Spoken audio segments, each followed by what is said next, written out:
ਚੰਦ ਦਿਨਾਂ ਦੇ ਬਾਅਦ ਉਹ ਵਾਲੇ ਮਹੀਨੇ ਦਾ ਚੰਦ ਨਜ਼ਰ ਆਉਣ ਲੱਗਾ ਜਿਹਦਾ ਚੰਦ ਵੇਖਦੇ ਹੀ ਗੁਲਾਮਾਂ ਦੀ ਅੱਖਾਂ ਨੂੰ ਠੰਡਕ ਪਹੁੰਚਦੀ ਏ, ਦਿਲ ਨੂੰ ਸਕੂਨ ਪਹੁੰਚਦਾ ਹੈ, रूह ਨੂੰ करार पहुंचता है, घरां दे विच इत्मीनान आंदा है। हजरत एक चीज आप छोड़ गए हैं, आंखों को सुकून मिलता है, दिल को करार आता है, जेब और पेट में माल जाता है। और दूसरी बात कि नबी अलैहिस्सलातु वस्सलाम की अगर इताअत का हुक्म दिया जाए, अगर कहा जाए लोगों से कि अपनी पूरी जिंदगी अल्लाह उसके रसूल की इताअत में गुजारो, कम अज कम रोजाना 1 से 12 पढ़ा करो ताकि महीना मुकम्मल हो, तुम्हारा एक कुरान मुकम्मल हो जाए। नमाज तकबीर उला के साथ पढ़ो, बल्कि यूं कहा जाए कि बुरे गुलाम ना बनो, अच्छे गुलाम बनो। बुरा गुलाम वो है कि जिसको आवाज दी जाए सिर्फ तभी आता है, अच्छा गुलाम वो है जो आवाज देने से पहले आ जाता है। अजान से पहले मस्जिद में जाने की कोशिश करो।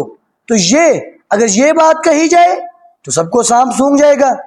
इसलिए पूरा साल मस्जिद का मुंह नहीं देखते और एक दिन जश्न मना लेना, भाई जश्न नहीं मिशन अपनाओ।